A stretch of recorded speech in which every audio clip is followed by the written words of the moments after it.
Petro es un socialista camuflado. Petro fue asesor de Chávez en materia económica, no lo digo yo, lo dice Petro.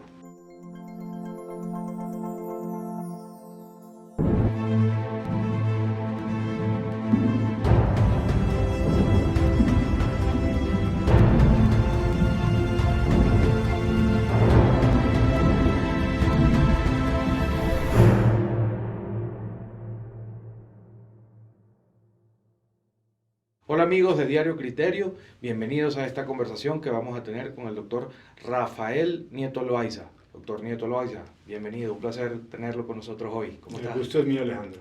¿Cómo ve el país de cara a 2022? Tenemos un gran desafío, estamos caminando en el borde del abismo. Lo usual en una democracia es que las elecciones sean simplemente gobierno-oposición. Eso no pasa en las próximas elecciones. En las próximas elecciones vamos a tener una elección sistema-antisistema, porque al menos uno de los candidatos, y tiene muchas opciones, pretende cambiar tanto el modelo político democrático como el modelo económico de economía social de mercado. Y su propuesta es autoritaria por un lado y socialista por el otro. De manera que hay que tener mucho cuidado. En el 98 ustedes en Venezuela tuvieron una elección parecida, terminaron escogiendo a Chávez y ya sabemos cuáles son las consecuencias. No, justo le iba a preguntar porque el país está muy polarizado y bueno, quería preguntarle su visión al respecto y cómo pudiera haber una estrategia que ayudara a que precisamente se despolarizara un poco y digamos la razón política fuera la que imperara más allá del fanatismo de alguna de las partes, ¿no? A mí, en estricto sentido, me parece que la polarización no es criticable y que es además parte del ejercicio democrático, que las personas tengan posiciones fuertes en distintos temas y que esas posiciones se puedan discutir es lo que hace un sistema democrático. Lo que hace daño es el fanatismo y lo que hace daño es que ese fanatismo se traduzca en actitudes intolerantes y que no seamos capaces de discutir las diferencias de manera argumentada y racional. Eso es lo que me parece que es criticable, no la idea de que haya posiciones distintas. Me parece que la búsqueda de consensos permanentemente es imposible. Eso no ocurre en el ejercicio de una sociedad democrática, que uno tiene que aprender a respetar el pensamiento contrario, pero, repito, al mismo tiempo que se defienden las ideas propias, tiene que haber capacidad de argumentación y respeto por el otro. ¿Cómo está el centro democrático? ¿Hay algunas peleas allí por candidaturas? ¿Cómo está dividido el Centro Democrático o están unidos? No, yo creo que hay muchas diferencias en el partido, es normal además que las haya. Yo sigo creyendo que a pesar de las diferencias hay unidad, pero sin duda en los momentos preelectorales esas diferencias se agudizan más. En particular entre aquellos que hemos sido críticos del gobierno del presidente Duque y algunos que son los menos, que son los más pocos, que defienden a ultranza a la gestión de Duque, no importa si ella pueda ser objeto, por razones prácticas y reales, de crítica, pero bueno, eso es parte del ejercicio. ¿Se va a postular o va a apoyar a Oscar Iván Zuluaga? Hombre, yo sigo con mis pretensiones, yo no he hecho todavía pública mi precandidatura porque el partido no ha definido cuáles son los precandidatos ni cuáles son las reglas de juego, pero tengo la mejor opinión de Oscar Iván, creo que Oscar Iván es un hombre muy capaz, muy inteligente. No tengo la menor duda de que le robaron la segunda vuelta de las elecciones en el 2014 en una combinación entre Odebrecht por un lado y el montaje del hacker por el otro, y que los procesos judiciales contra él son ciertamente injustos, pero si Oscar Iván quiere ser el candidato del partido nos tiene que derrotar a los demás en el proceso interno. Con el tema de la migración, ¿cuál es su valoración de las políticas que ha implementado el presidente Duque? Ha tratado de regularizar la migración, ha tratado de conseguir el apoyo de organismos internacionales y multilaterales. Entiendo eso no ha sido posible en buena medida para aliviar el costo que representa pues, esta gran cantidad, esos millones los venezolanos que ya están en territorio colombiano. ¿Cuál es la valoración que usted tiene de esas gestiones en función del tema migratorio? Alejandro, yo tengo en esto una posición que se basa en una perspectiva fundamentalmente humanitaria. Primero, agradecerle a Venezuela porque en su momento, en el momento del boom, recibió también algo más de 1 millón de colombianos que se fueron a trabajar a Venezuela. Lo segundo es que esos venezolanos que han migrado a Colombia lo hacen o porque están siendo políticamente perseguidos o porque tienen hambre. Y por tanto, desde una perspectiva humanitaria, hay que abrirle las fronteras en Colombia. Tercero, por tanto, la regularización hace bien. Porque fíjese usted, la gran crítica que se le formula a la política del presidente Duque en este tema en particular es que afectaría la capacidad de colombianos de acceder a empleos por la competencia que habría por parte de los venezolanos.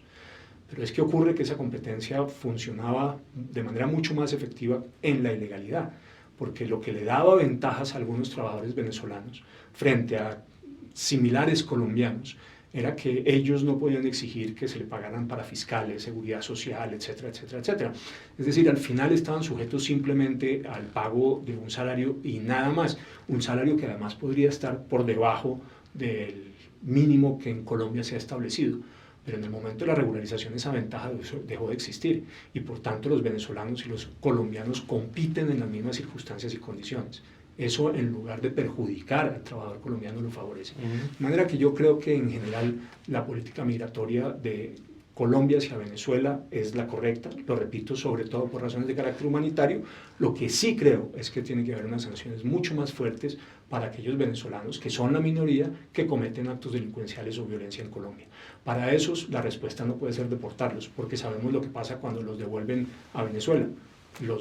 De inmediato los liberan en Venezuela y vuelven a entrar por las trochas a Colombia. Yo creo que lo que hay que hacer es hacer un ejercicio de judicialización, una investigación, un juzgamiento y llevarlos a la cárcel como responsables de los delitos que han cometido. ¿Qué le critica o le valora a Duque del tratamiento que ha tenido con el tema de la pandemia? Yo creo que Duque en general en relación con la pandemia lo ha hecho bastante bien. Tomó la decisión de confinarnos, de entrar a la cuarentena apenas 13 días después de que la Organización Mundial de la Salud decretara que el COVID-19 tenía estas características. El 24 de marzo, cuando el primer caso se había producido en Colombia el 7 y apenas el 12, el 11 o el 12, la Organización Mundial de la Salud había dicho que el COVID-19 era una pandemia. Después recibió 5.375 unidades de cuidados intensivos, que era lo que tenía el país, para el mes de abril. Hoy tenemos más de 12.000, o sea, logró duplicar la capacidad de las unidades de cuidados intensivos en pocos meses y eso es lo que nos ha permitido pasar por un tercer pico, mucho más agresivo que los dos primeros, sin tener que volver a las cuarentenas y a los confinamientos. Y me parece que en materia de vacunación lo ha hecho también razonablemente bien y me gusta la apuesta de no tener un único proveedor de vacunas, sino varios. Y creo que vamos a buen ritmo. De hecho, en los días pasados hubo un día en que alcanzamos a vacunar más de 500.000 de personas. A pesar de que se le han formulado muchas críticas, creo que el gobierno lo está haciendo bastante bien en esta materia. Y lo hizo bien también en el programa de ingreso solidario para tratar de responder a esas poblaciones que no estaban en el radar de la red de asistencia social del Estado, pero habían quedado en situación de vulnerabilidad por cuenta de la crisis. Yo creo que esos son dos méritos que hay que reconocerle al presidente Duque en esta pandemia. Sí, lo ha hecho bien en el tema de la pandemia, que creo que ha sido el tema que ha marcado a los gobiernos del mundo entero en estos últimos 2 años. Y lo ha hecho bien con el tema migratorio, que es otro problema global. Con ustedes más, porque tenemos al lado de Venezuela, que ya sabemos la crisis que padece. Entonces, ¿en qué lo ha hecho mal? Yo creo que el presidente Duque ha cometido errores fundamentalmente en 3 campos. El primero, en materia del proceso de paz. Prometió unas cosas en campaña, dijo que se iban a corregir algunas de las deficiencias y debilidades que tiene lo pactado entre Santos y las FARC, y eso no solamente no ha pasado, sino que en algunos temas ha ido más allá de lo estrictamente pactado. Por ejemplo, decidió entregarle tierras de extinción de dominio a los reinsertados de las FARC, cosa que no está en ningún lado de lo que se firmó, de lo que se estipuló entre el gobierno Santos y las FARC. Ahí creo que se ha equivocado.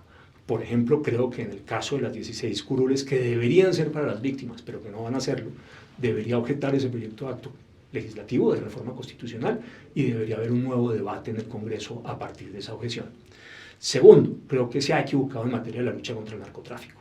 La verdad es que tenemos o 143.000 hectáreas de acuerdo con Naciones Unidas o 245.000 de acuerdo con la CIA. Según la CIA, la cifra más alta de lejos de nuestra historia. Según Naciones Unidas, no. pero ambos coinciden en que la producción de cocaína sí alcanzó el año pasado su punto más alto. 1.228 toneladas, dice Naciones Unidas, 1.010, dice los Estados Unidos. Ahí no lo estamos haciendo bien. Y la prueba son los resultados. Y creo que hay que corregir de fondo. Hay algunas cosas que se hacen en materia de lucha contra el narcotráfico mejor que en el gobierno de Santos, pero las líneas estratégicas, lo fundamental sigue siendo lo mismo. Y aunque uno haga mejor de lo mismo, si lo que se está haciendo no se debe hacer, el resultado va a ser el que está haciendo, que es un fracaso. Y hay un tercer punto en que tengo discrepancias, que es en la reforma tributaria. La primera era claramente equivocada por la oportunidad y por su contenido en buena parte y generó el famoso paro del 28 de abril. Pero esta segunda tiene también un defecto de aproximación, en mi opinión, que tiene que ver primero con que lo que busca es mayor recaudo, es claramente fiscalista. Lo que está buscando es ampliar los recursos que recibe el gobierno, ampliar el gasto público y ampliar los programas de la red de asistencia social. Y yo creo que las reformas tributarias deberían ser unas para el crecimiento, para la generación de riqueza, para crear empleo, que es la gran política social en nuestros países. No hay mejor política social en Colombia y en América Latina que crear empleo. Y la reforma tributaria no va en esa dirección, de hecho desestimula la creación de empleo, va en la línea de conseguir más recursos para el Estado, no en la línea de buscar más generación de riqueza, más crecimiento, más empleo para todos.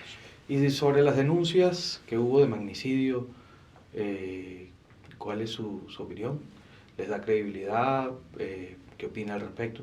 Sí, además no era la primera vez que teníamos información sobre intentos de asesinato al presidente Duque. A mí me parece que acusar al presidente Duque de estar inventándose una historia de un magnicidio no corresponde a la realidad. Hoy además tenemos ya a estas alturas con la fiscalía y con la policía confesiones, capturas, otras pruebas que muestran que efectivamente el intento de magnicidio ocurrió y que es una certeza.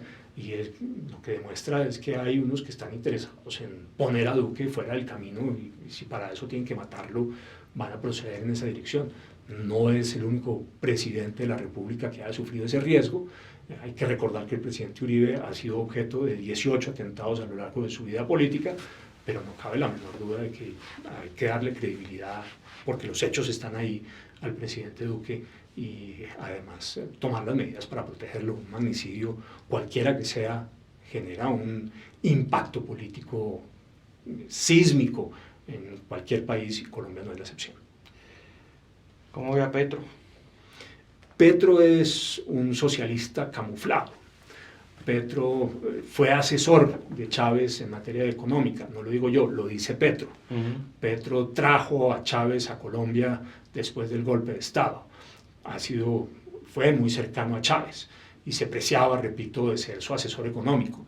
Está hoy buscando un discurso de más moderación, pero yo no tengo la menor duda de que el progresismo es la manera eufemística de llamar socialista y que los socialistas en América Latina eran los antiguos comunistas. Eso me parece bastante claro. Hay matices, por supuesto, pero es la misma línea.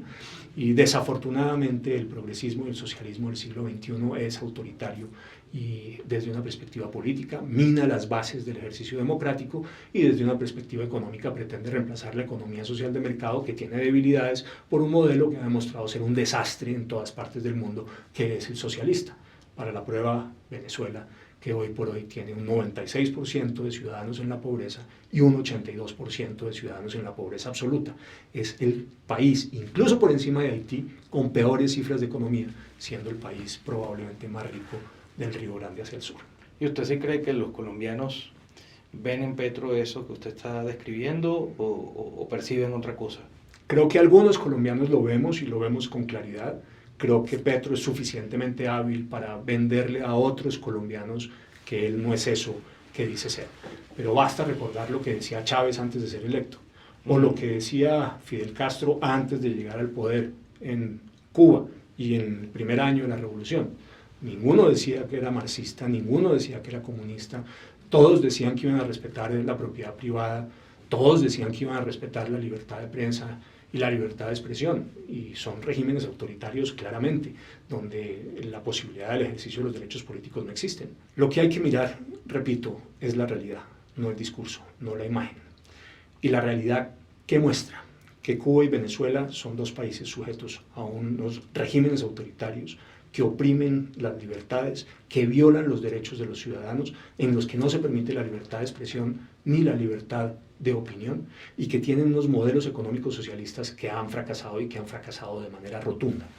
Los ricos no sufren las circunstancias o condiciones de esos regímenes autoritarios y esos modelos socialistas. Los ricos se van, o porque los expulsan, o porque ellos deciden libremente irse antes de que el régimen termine quedándose con todo el poder.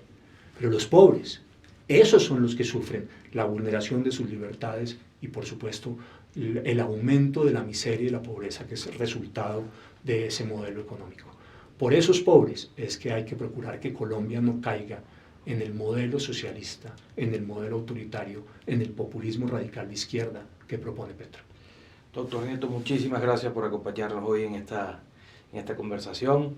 Le agradecemos el tiempo que se tomó y bueno, estaremos conversando nuevamente pronto para ver los avances que vaya viendo en el partido y en la dinámica política colombiana. Así que le agradezco mucho que nos haya acompañado en este primer programa de conversaciones.